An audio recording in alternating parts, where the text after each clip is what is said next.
Why, hello there, ladies and gentlemen. It is I, the Copperal, bringing you the conclusion to painting with plastic dip for Nerf guns. So, buy my book, The Epic of Cassius Crossroads, at authorhouse.com or barnesandnobles.com. Now, anyway, let's get to the conclusion.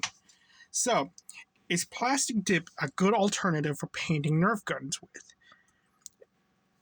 And because now I have spray painted over the dip, and as you can see, there is some of the crinkling.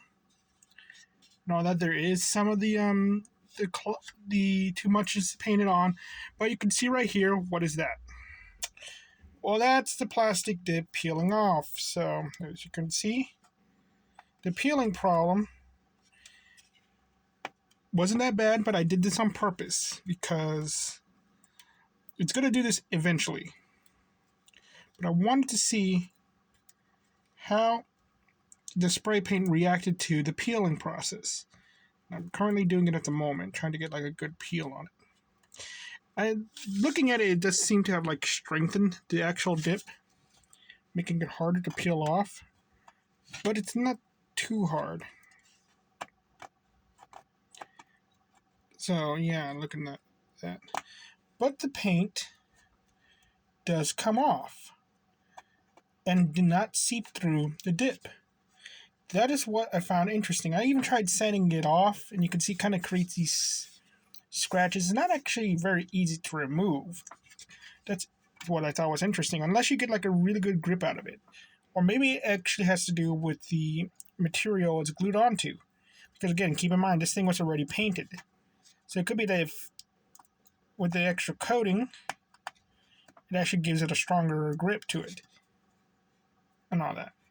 I'd even painted over with the dip the spot that was peeling off originally, and it didn't really, you can really see there's a bubble there. Like, it really just doesn't work too well.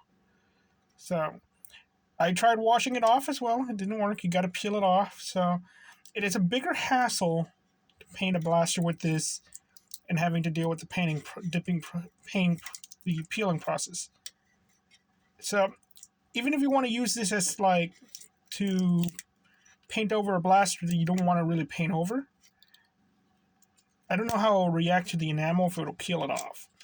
But I must add that I put tape on it to paint the silver, and the tape was strong enough just to rip off some of the thing and cause it to peel again. So yeah, it doesn't want to stay on too well.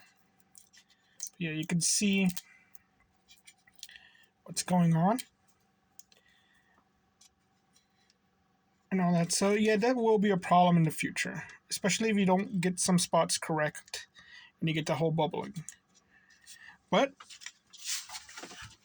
and yeah, to see is like, yeah, it's a bit worse than this because this again is enamel and all that. So yeah, you got several problems.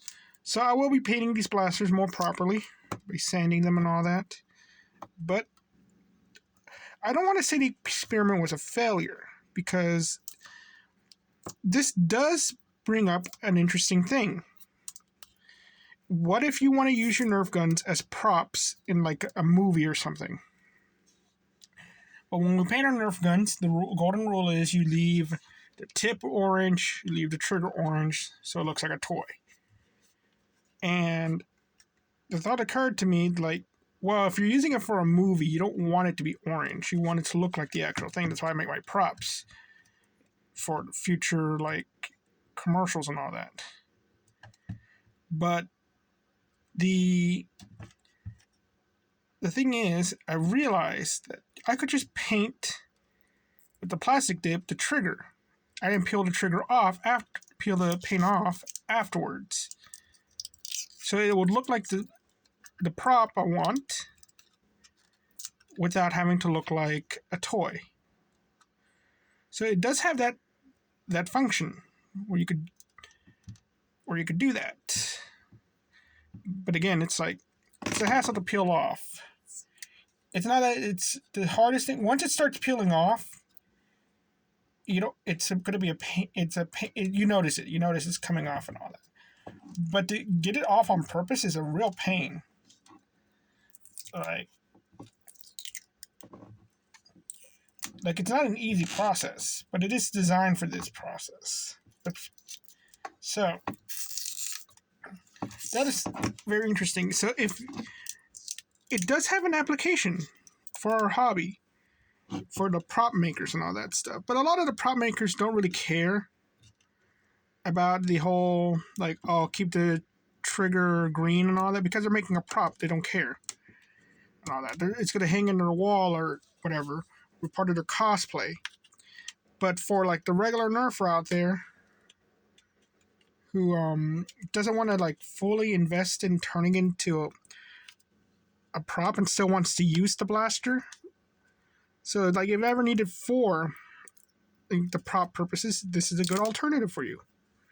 Then you could just buy a second version of the blaster and just paint that trigger and switch them out, or that tip, switch them out. But yeah,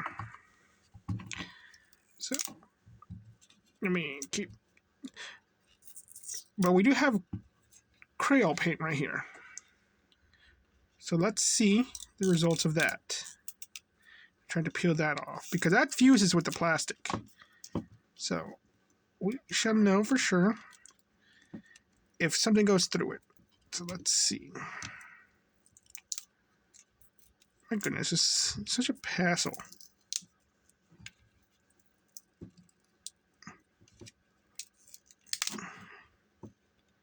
It's like suction cupped on there. Ay. Should have brought like a brush or something. Yeah. It does seem to be coming off. Yeah, I'm getting I trimmed my nails too. That was another problem. But it did harden it. That's interesting. Maybe if it won't be such a hassle. Like it won't peel off if you put a coating of paint over it. Like it makes it more permanent. That's really interesting. Look at that. Because that doesn't really want to come off. But this has the cryo paint on it. So let's... Yeah, that's interesting. So that could be an application for it. Because I did that with my pauldron too. I used the same brand of paint. And it doesn't seem to be wanting to peel off either. Yeah, look at that. Because it tears a lot easier. Like not wanting to tear off, but when you pull on it, it tears a lot easier. That's interesting.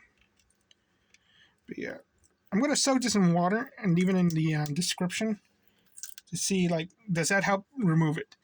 But thank you all very much, ladies and gentlemen. Sorry the results did not end up the way I would have preferred.